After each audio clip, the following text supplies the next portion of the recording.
ជាតិខ្សែមខ្សានសម្បូររុងរឿង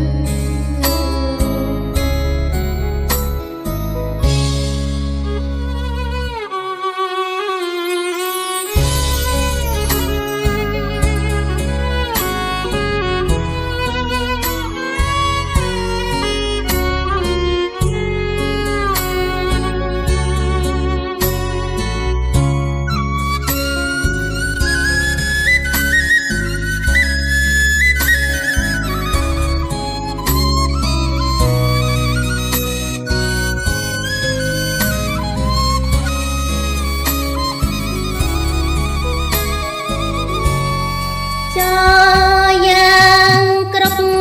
គ្នាសង្សារអប់រំរួមជួយសង្គមឲ្យអ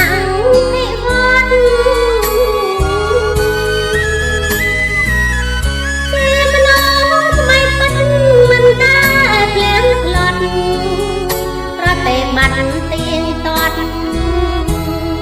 ជីវិតប្របី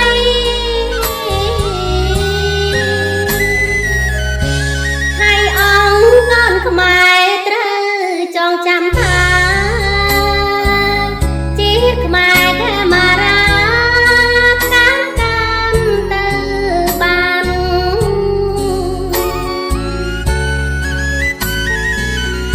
មានមូលធនមនុស្សធ្វើជាមូលដ្ឋានជាតិសែមខ្សា